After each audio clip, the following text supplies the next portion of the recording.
Good morning, second graders. Today is Tuesday, April 14th, and by now you should have a folder of new distance learning materials. Those are materials that we will use for weeks 3, 4, and 5 of distance learning. So your parents should have picked up those materials yesterday. And if for some reason you didn't get that folder yet, make sure your parents call the school so that you can have that, because you will need that for the next 3 weeks.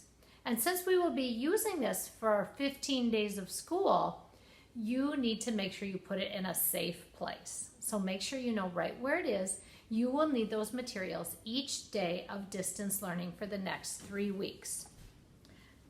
Now, in that folder, you will find the matrix again. And remember that we are using this matrix day by day. So what you need to do is always look on the side and find the boxes under the must-dos that match today's date. So here's Tuesday, the 14th, which is today. And each day, I'm going to take you through the things you need to do for your must-dos using this video. So you have to remember to tune in every morning right away. And we will always do the reading first and then the math. So make sure that you keep watching when the reading is done so that you're ready for the math lesson for the day. So today what we're going to do is we are going to have a great read aloud.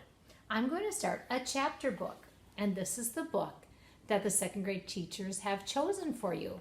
It is called Dinosaurs Before Dark. And you'll see that it says number 1 in the title. And that means that there are several titles in this series of books. In fact, Mary Pope Osborne, the author of this book, has written 24 books in this series. So if you like this one, I'm going to encourage you to try to find some more of her books. In fact, we are going to be reading another one together next week. Now, you know when it's time to read a book. You don't want to just pick it up and start reading. You know some of those things that I have taught you that you should do before you read. First of all, we take a good look at the cover, and we study what we see on the cover, and we maybe make a prediction in our head of what might happen in this story. Do you know what animal this is? I want you to think about that. And then there is a blurb on the back that I'm going to share with you, and here's what it says. Where did the treehouse come from? Before Jack and Annie can find out, the mysterious treehouse whisks them back to the prehistoric past. Now they have to figure out how to get home. Can they do it before dark, or will they become a dinosaur's dinner? So you can probably predict that the story will take place in prehistoric time, or at least part of it will. And it said, will they become a dinosaur's dinner? So I'm sure you're going to think that there's probably some dinosaurs in this story. Now, good readers often ask questions. And remember, they ask questions at 3 different times when they read. Before, during, and after. So before I start to read, I want you to think, what questions do you have about this story before we start to read? So you think about that, and I will get the book started. Did you think of some good questions before reading? If you did, then we're ready to start. Now, I tried to put the book right under the camera here, so my hope is that you are able to follow along. I will try to read at a pace that will be comfortable for you to follow along. Just use your finger if that makes it easier for you. This is called Dinosaurs Before Dark by Mary Pope Osborne. And here's our table of contents. Today we are going to read chapters 1, 2, and 3. And you might want to think about the titles of the first 3 chapters and do some more predicting. Chapter 1, Into the Woods.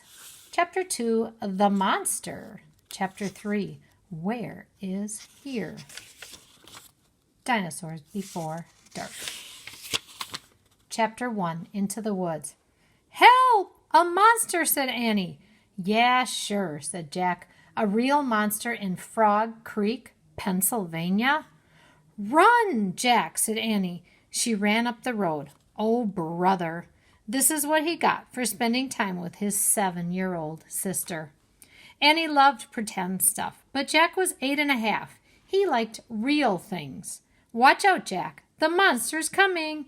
Race you. Now, can you guess what Annie sees and what is coming? Is she just pretending?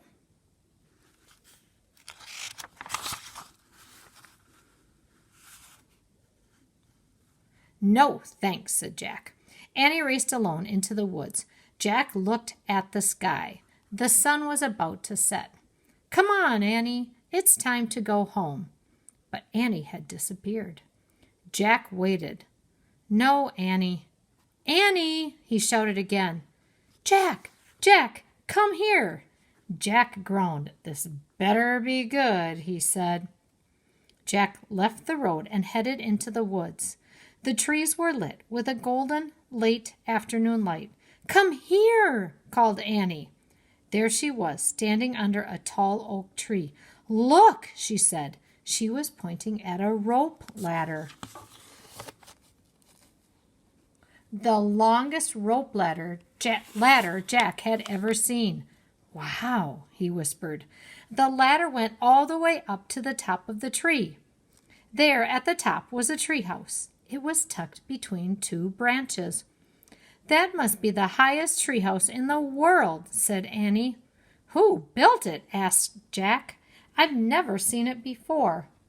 I don't know. But I'm going up, said Annie. No, we don't know who it belongs to, said Jack. Just for a teeny minute, said Annie. She started up the ladder.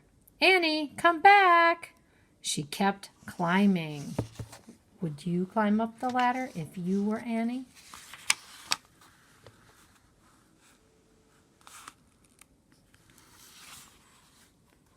Jack sighed.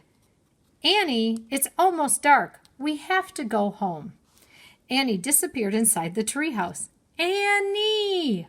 Jack waited a moment. He was about to call again when Annie poked her head out of the treehouse window. Books! She shouted. What? It's filled with books! Oh, man! Jack loved books. He pushed his glasses into place. He grabbed the sides of the rope ladder, and up he went. Chapter 2. The Monster. Jack crawled through a hole in the treehouse floor. Wow! The treehouse was filled with books.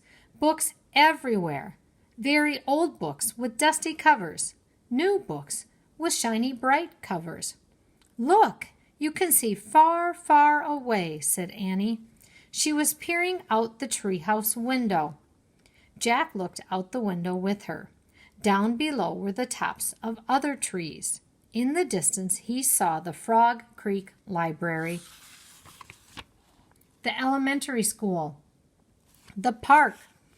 Annie pointed in the other direction. There's our house, she said.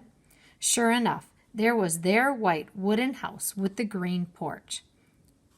Next door was their neighbor's black dog, Henry. He looked very tiny.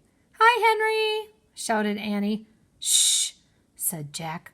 We're not supposed to be up here. He glanced around the treehouse again. I wonder who owns all these books, he said. He noticed bookmarks were sticking out of many of them. I like this one, said Annie. She held up a book with a castle on the cover. Here's a book about Pennsylvania, said Jack. He turned to the page with the bookmark.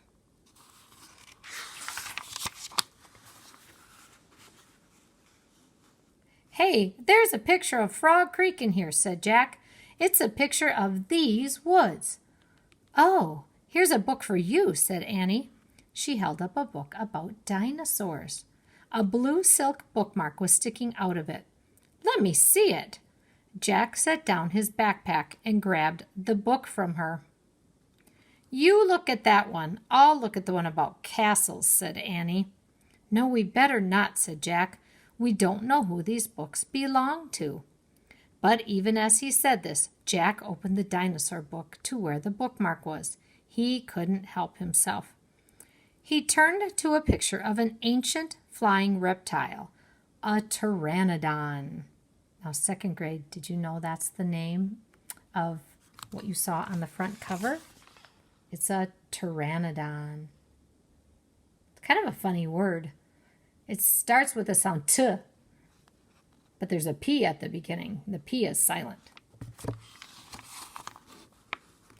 He turned to the picture of an ancient flying reptile, a pteranodon. On the book, he touched the huge bat-like wings. Wow, whispered Jack. I wish I could see a pteranodon for real. Jack studied the picture of the odd-looking creature soaring through the sky. Ah! Screamed Annie. What? Said Jack. A monster, Annie cried. She pointed to the treehouse window. Stop pretending, Annie, said Jack. No, really, said Annie. Jack looked out the window. A giant creature was gliding above the treetops. He had a long, weird crest on the back of his head, a skinny beak, and huge bat-like wings. It was a real, live pteranodon. The creature curved through the sky. He was coming straight toward the treehouse. He looked like a glider plane. The wind began to blow.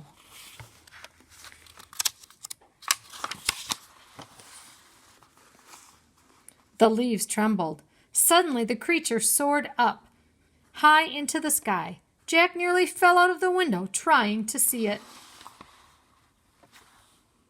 The wind picked up. It was whistling now. The treehouse started to spin. What's happening? Cried Jack. Get down, shouted Annie.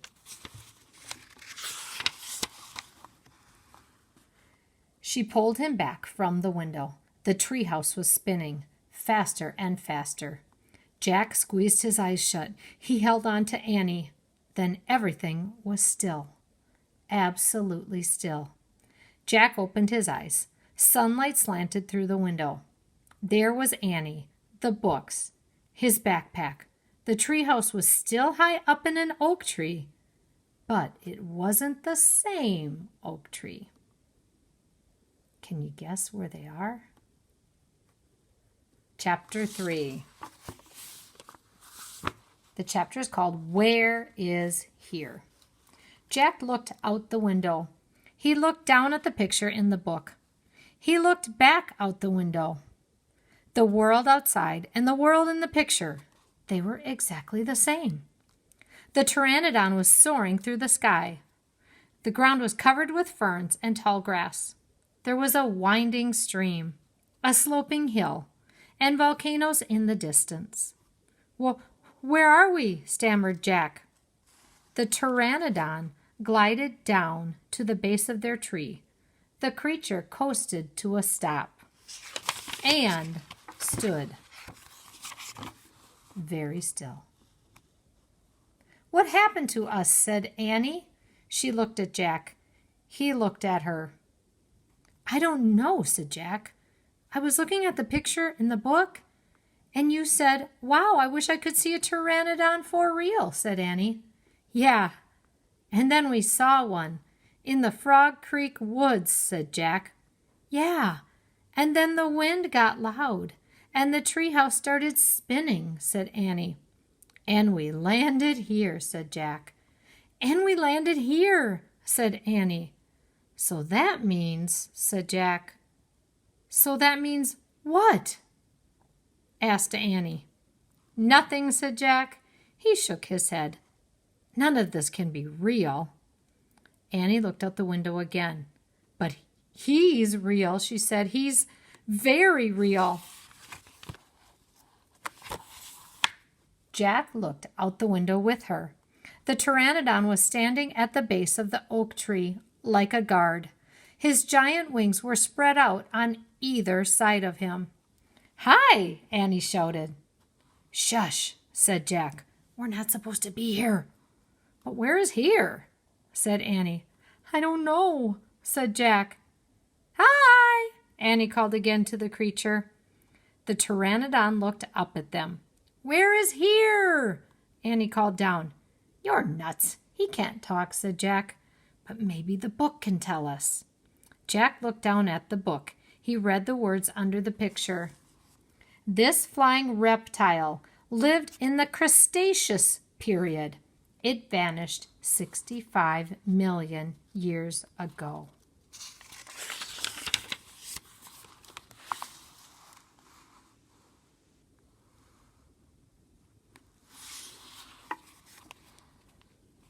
No, impossible.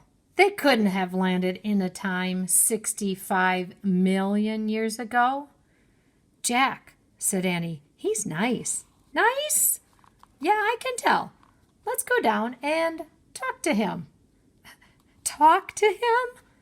Annie started down the rope ladder. "Hey!" shouted Jack, but Annie kept going.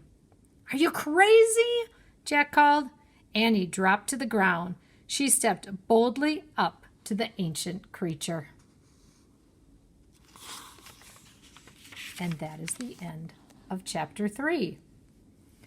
And if you look at your matrix, it says that after you watch the video to hear the exciting beginning of our read aloud, you should make a prediction in your mind of what you think will happen next.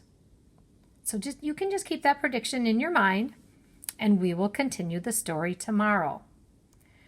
At this time, I would like you to take out your math packet from your folder. If you need to pause the video until you have what you need, that is just fine. You will also need a pencil.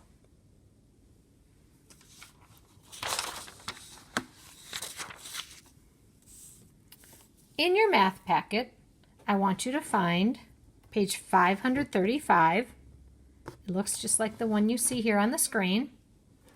Now, I know some of you have done this page already, but right before we had to start distance learning, we had several students who were not able to be at school. So we're going to repeat part of this lesson, and that's okay. It's always good to go back and share our learning again. So today, it says, I am to ask 5 classmates to pick their favorite lunch food. Draw a picture in the chart to show each person's choice. Now, our lesson, let's go back up here, is lesson 2, make picture graphs. So we're going to make a picture graph. Remember, the essential question for this chapter is, how can I record and analyze data? So one way you can record and analyze data is to make a picture graph. Now, they told me to ask 5 classmates. Now, you know Mrs. Mickelson sometimes changes the directions a little bit. I'm going to do that today. I'm going to pretend that some of you are here with me today. I don't know your favorite lunch food, but the best I can do is just kind of make a guess. So forgive me if I'm not correct. So let's pretend I asked Peyton. And Peyton said his favorite is pizza. Pizza for Peyton. I'm going to draw a circle to represent his choice of favorite lunch food. Adrian. I think Adrian likes a hot dog. Remember our song about hot dogs? I bet it's going through your head right now. Emily. She also likes pizza. Brianna. I think you're like me and you like pizza. Kane. Kane likes a sandwich. Kai. Kai's definitely a hot dog. Kai, you're singing the song right now, aren't you? Anthony, I think he's a fan of soup. So for each food that someone says is their favorite, I am drawing a picture. Now I know it said 5, but guess what? I'm going a little bit higher. Megan. Megan also likes pizza. She's like me. Christina. Christina is another pizza fan. And Isaiah. I think Isaiah likes a sandwich. So this is my picture graph. You can look at a graph quickly and get information as we have learned. You can see that our favorite, from the 10 people that I asked, our favorite is pizza. You can see that 5 students chose pizza.